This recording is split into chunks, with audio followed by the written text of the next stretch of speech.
saya akan menjelaskan bagaimana cara membuat PPT seperti ini.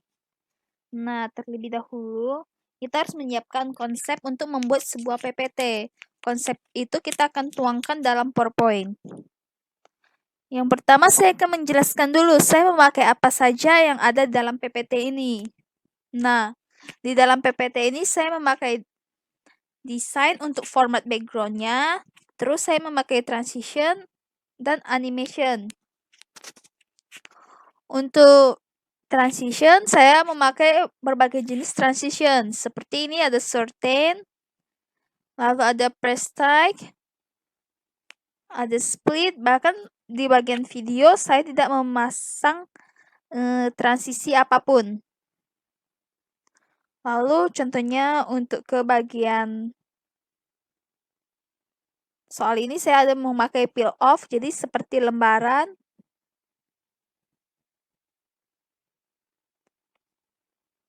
Di bagian quiz ini juga saya memakai backcore. Nah, di sini berbagai jenis transition bisa kita gunakan untuk menampilkan setiap slide.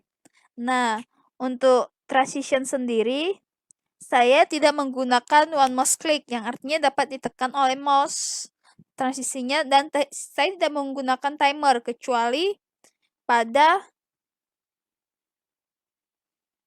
animasi loading. Slide yang bagian loading. Nah, di sini saya menggunakan setelah 16 detik dari slide yang ini kita tekan, maka slide yang di sini 16 detik kemudian akan berubah menjadi slide yang ini. Itu untuk menggunakan transisi. Lalu animasi yang saya pakai, saya dapat melihatnya melalui animation pen. Nah, di slide pertama saya tidak memakai animasi apapun. Di slide kedua, saya memakai animasi, yaitu animasi shape, terus animasi wipe. Nah, yang di slide 4 saya juga memakai animasi wipe yang saya pakai. Nah, di animasi ini ada efek option, digunakan untuk dari mana arah animasi itu muncul. Saya memilihnya dari from top, yang artinya animasinya dari atas ke bawah. Seperti itu, dapat dilihat juga. Slide 5 saya memakai animasi juga.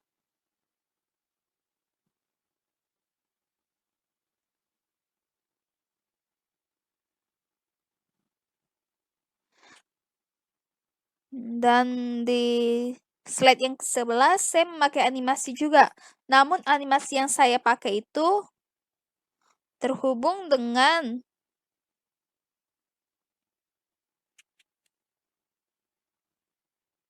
setiap step yang saya sudah gabungkan menjadi grup. Nah, animasi yang saya pakai ini di sini adalah animasi exit yang berbentuk line, yang artinya setiap animasi itu dia memiliki jalannya. Nah, efek optionnya itu saya memilih dia right. Jadi dia dari kanan akan muncul animasinya.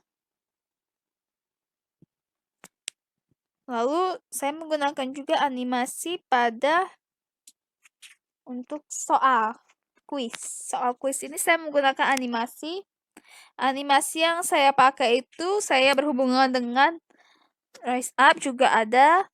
Terus ada multiple ini artinya animasinya ini lebih dari satu saya pakai. Untuk menambah animasi dapat kita klik di bagian add animation sini. Jadi animasi apapun yang mau ditambahkan lagi bisa dari sini. Nah, saya juga memakai trigger. Trigger ini bertujuan untuk menuju ke tempat di mana animasi yang kita ingin tuju. Misalnya trigger jawaban salah, jadi kumpulan jawaban-jawaban untuk animasi yang salah dikelompokkan di sini. Misalnya ini itu jawaban benar, di animasi kumpulan jawaban benar lah di sini.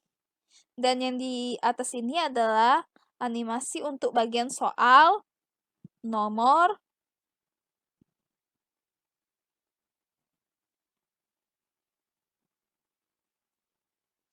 dan jawaban salah dan jawaban benar ketika dia masuk untuk tampilan awalnya. Begitulah penggunaan animasinya. Nah, untuk membuat backgroundnya saya menggunakan insert picture seperti ini.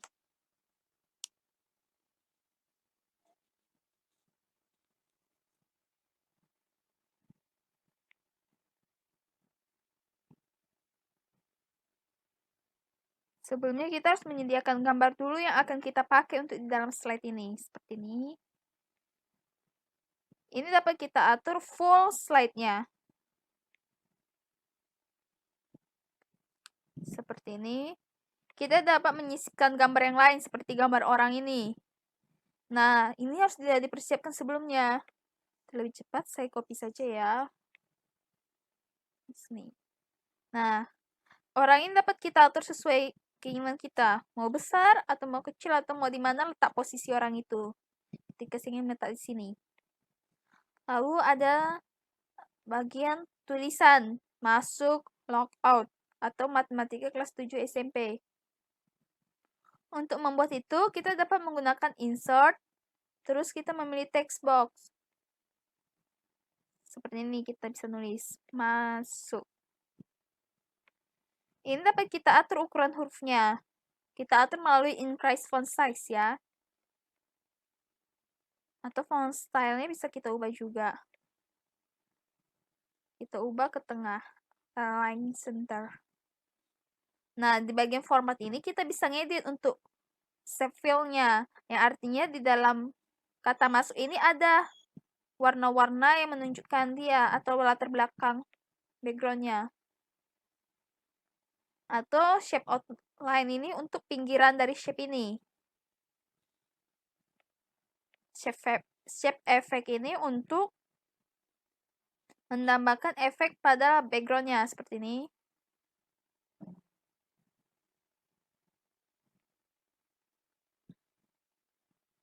Saya memilih yang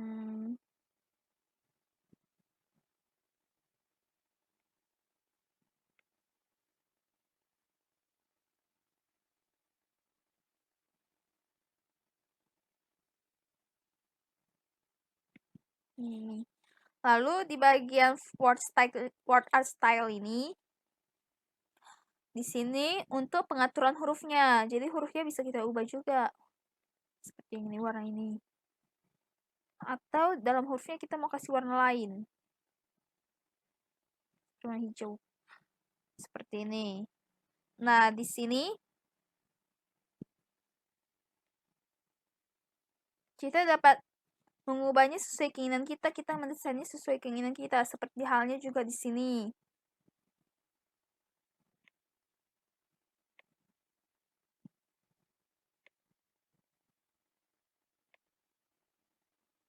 Nah, untuk ini pun juga bisa kita ubah. Ini saya sebelumnya memakai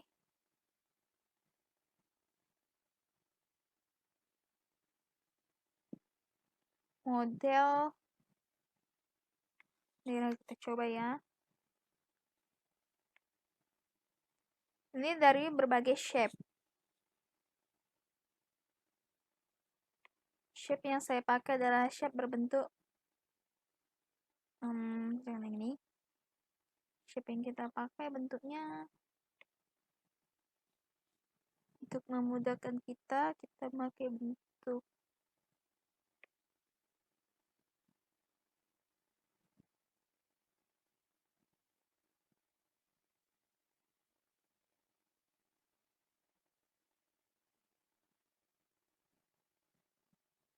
yang berbentuk manual input.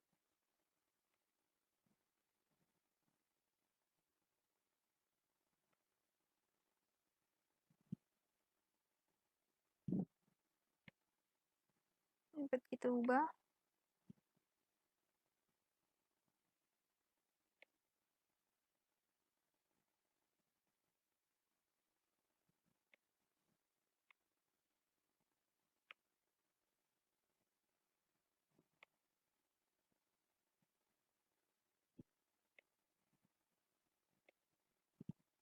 kita dapat bagian dari edit shape, terus edit points yang tadi saya tekan.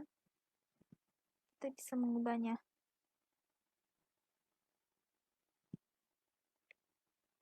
Oh, dia agak naik sedikit.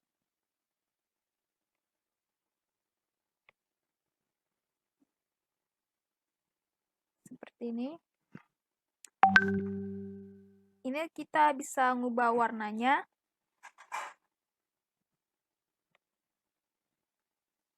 Kita klik copy.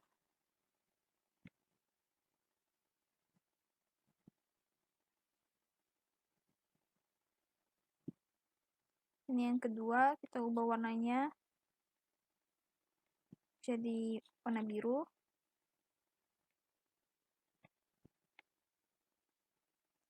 Untuk mempertajamnya, slide yang pertama ini, edit pointnya biar agak runcing ya, biar nampak total. Nah, ditempatkan di slide bagian kedua sini. Slide bagian kedua ini kita send backward, yang artinya di belakang. Lalu kita edit pointnya juga, edit shape, edit points.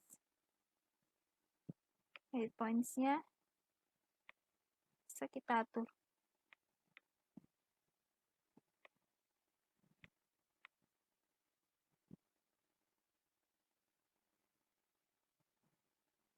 Nah, seperti ini. Lalu kita tinggal buat animasi untuk dia masuk yang warna merah, dan animasi yang masuk untuk warna biru. Kalau kita ingin membuat sebanyak 5, bisa 5 atau 6 bahkan lebih. Itu cara membuat animasi kalau berjalan. Begitu juga dengan yang lingkaran ini. Yang lingkaran ini saya memakai 3 lingkaran. Bisa dilihat. Di sini ada setengah lingkaran yang saya pakai. Saya tutupi.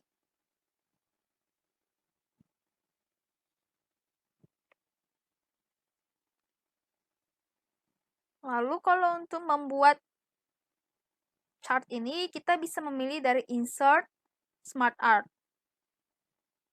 Smart Art-nya itu bisa beraneka ragam, bisa kita pilih sesuai keinginan.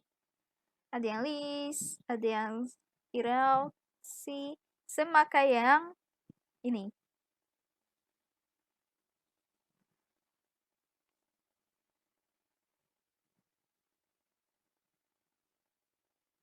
Lalu untuk please wait ini saya memakai shape juga berbentuk kotak, jumlahnya banyak. Namun di sini perlu pengontrolan pada animationnya. Jadi semua slide di dalam sini kalau ingin bagus, animasinya harus pintar kita kontrolnya. Lalu saya di sini juga menggunakan hyperlink. Hyperlink ini seperti masuk saat kita tekan masuk. Seperti ini. Saat kita tekan dia bagian masuk,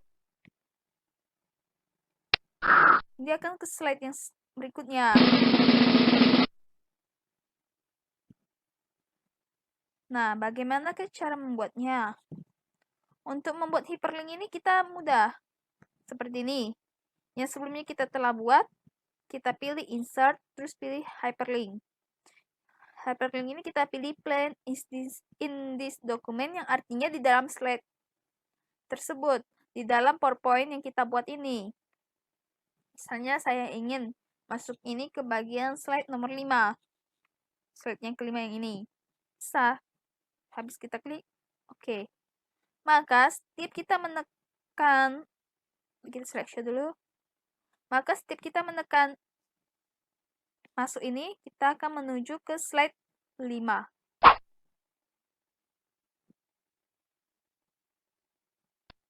Seperti itu. Itu cara penggunaan hyperlink. Nah, hyperlink ini saya gunakan juga pada tombol kontrol navigasi semuanya. Navigasi baik close atau untuk bagian yang menu home, menu utama ini. Ini semua adalah tombol yang saya pakai menggunakan hyperlink. Nah, untuk di bagian sini juga saya memakai hyperlink. Dapat dilihat tampilannya. Ketika saya menekan A, akan muncul yang A. B akan muncul yang B. Begitu juga sebaliknya.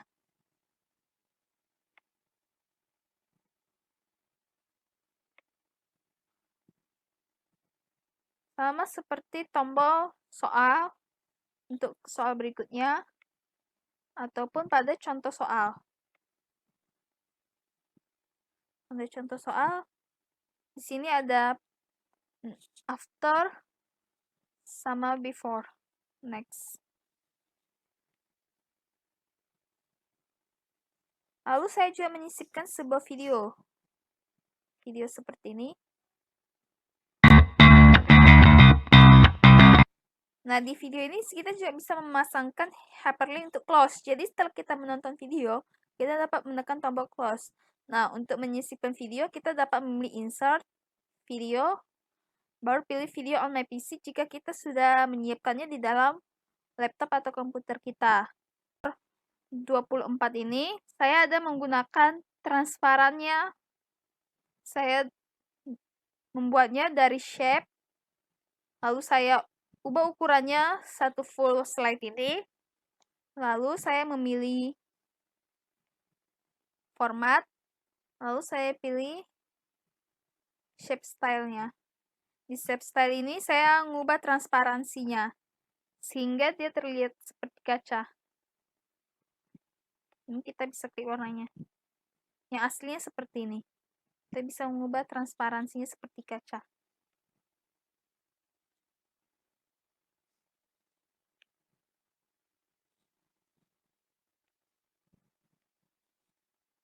Itu adalah cara-cara yang saya pakai untuk dalam membuat slide. Nah, ketika menjalankan slide semuanya, kita tidak ingin jika tombol keyboard itu berfungsi saat menekan ke slide yang akan kita tuju atau slide sebelumnya. Nah, untuk karena itu, maka kita menggunakan slideshow, baru kita pilih setup slideshow, lalu kita pilih browse at a kiosk atau full screen. Jadi, saat kita menggunakan slide itu hanya berfungsi di hyperlink yang telah kita pasang. Slide tersebut tidak berfungsi saat menekan tombol pada keyboard, navigasi pada keyboard. Seperti itu. Itu adalah penjelasan dari saya tentang cara membuat presentasi saya. Baiklah, di sini saya akan menjelaskan tentang penggunaan PPT interaktif yang saya buat ini. Namun sebelumnya, seperti yang saya sudah katakan di dalam proses pembuatan PPT ini, bahwa PPT ini tidak dapat menggunakan tombol navigasi pada keyboard, sehingga PPT ini hanya dapat menggunakan link-link yang telah saya buat sebelumnya. Mari kita lihat.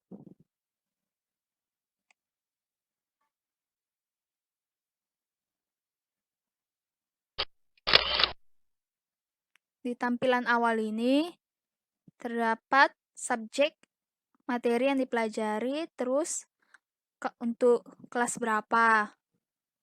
Lalu kita klik bagian masuk. Nah, di bagian masuk ini terdapat 3 kontrol, yaitu kontrol close untuk ke halaman yang sebelumnya, ayo menonton ke bagian video, sedangkan ayo belajar ke bagian pembelajaran. Kita klik ayo belajar untuk memulai pembelajaran.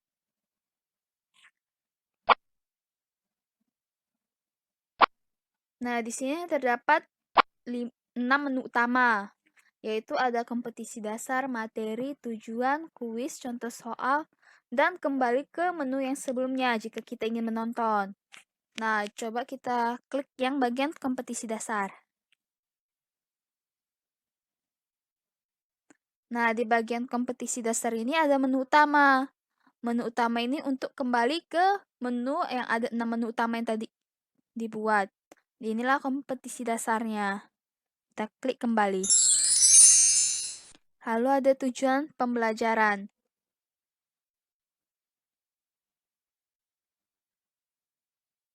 Nah, di bagian ini menampilkan tujuan mempelajari materi hari ini. Lalu, kembali lagi kita klik menu utama. Lalu ada bagian materi. Nah, di bagian materi ini terdapat beberapa sub pokok yang telah saya buat dalam bentuk peta konsep.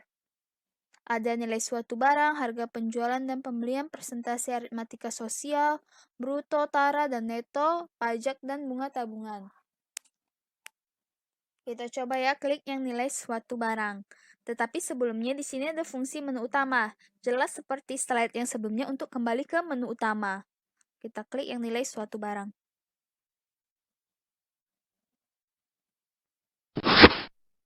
Nah, beginilah tampilan penjelasan dari nilai suatu barang. Di sini ada fungsi close untuk menutup layar atau tampilan pada nilai suatu barang ini untuk kembali ke bagian peta konsep. Lalu ada harga penjualan dan pembelian. Seperti ini tampilannya. Di sini terdapat dua gambar yang menjelaskan bahwa ini adalah rumusnya. Close untuk kembali ke peta konsepnya. Lalu ada presentasi aritmatika sosial. Sama seperti sub materi yang lain, tetap juga dijelaskan materinya. Nah, close untuk ke peta konsepnya lagi. Lalu di bagian bruto, tara, dan neto kita klik. Nah, di bagian bruto, neto, tara ini terdapat 3 bagian dalam PPT saya. Kita klik bagian A. Maka akan muncul pengertian dan contohnya yang tersedia dalam bentuk gambar. Lalu kita klik lagi yang bagian B. Ada hubungan rumusnya antara bruto, neto, dan tara. Lalu kalau kita klik bagian C, maka ada rangkuman dari neta, bruto, dan tara. Untuk kembali ke peta konsep tentunya kita klik bagian close. Lalu pajak dan bunga tabungan. Nah, di sini ada pengertian pajak dan bunga tabungan tunggal. Untuk kembali lagi ke peta konsep, tentu saja kita kembalikan close. Setelah kita mempelajari nanti semua materi di sub pokok ini, kita dapat kembali ke menu utama untuk mencoba contoh soal terlebih dahulu sebelum kita memulai kuis ini. Kita coba contoh soal. Kita klik. Nah, di contoh soal dan pembahasan ini ada menu utama. Tentu saja untuk kembali ke bagian menu-menu utama. Kita klik contoh soal dan pembahasan.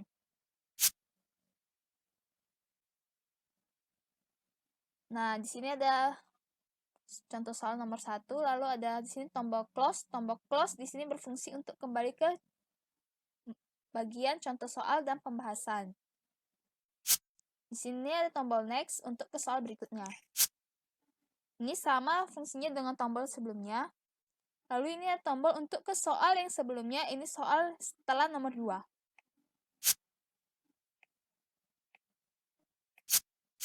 Nah, di soal nomor 5 tidak ada lagi soal selanjutnya, maka hanya dapat kembali atau kita dapat mengclosingnya. Lalu kita kembali ke menu utama. Lalu setelah kita mengetahui contoh soal, kita akan menjawab kuis. Kita klik bagian kuis.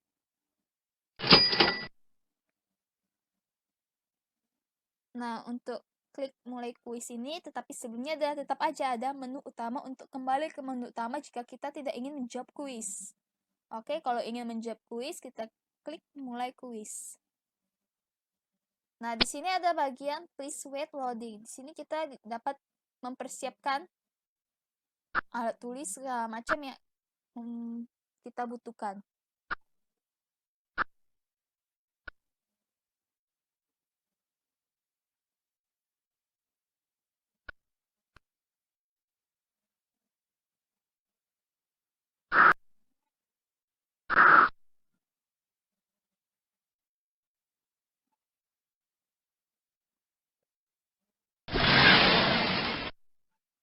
Nah, yang tadi itu dia otomatis tanpa kita tekan dia akan ganti slide sendiri ke bagian soal nomor 1 kuis. Nah, di sini ada soal. Lalu setelah kita menghitung, kita ingin menjawab. Ternyata yang kita hitung itu ada nilai 425.000. Kita klik bagian A. Ternyata salah, dia mengeluarkan bunyi. Lalu kita coba lagi. Salah, dia mengeluarkan bunyi bom juga. Lalu kita hitung lagi untuk yang terakhir kalinya mungkin ya. Ternyata benar. Kalau benar, soal ini akan mengeluarkan suara tepuk tangan. Nah, kita bisa ke soal berikutnya. Tapi di sini saya tidak menampilkan tombol untuk kembali ke bagian slide karena ini kuis jadi harus diselesaikan. Begitu juga nomor 2 dan seterusnya.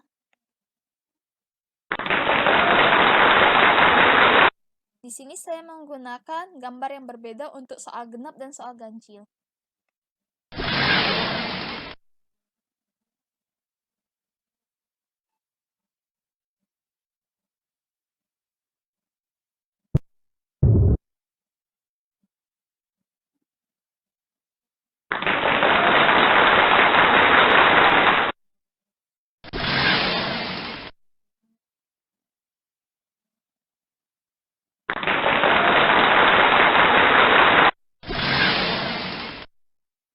Begitu hingga soal terakhir yang terdapat tombol close, yaitu mengakhiri kuis yang telah dikerjakan.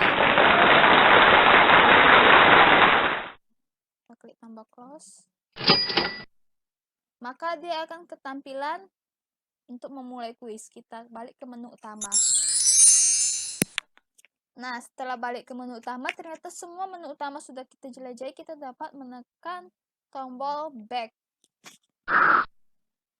untuk kembali ke bagian sini. Jika kita ingin menonton video, kita bisa klik menonton video, lalu kita putar videonya. Nah, setelah habis kita menonton, kita dapat closing. Sini sudah saya menyediakan tombol navigasi untuk closing dari video. Jika sudah terputar, habis. Atau waktu di tengah pun bisa kita closing.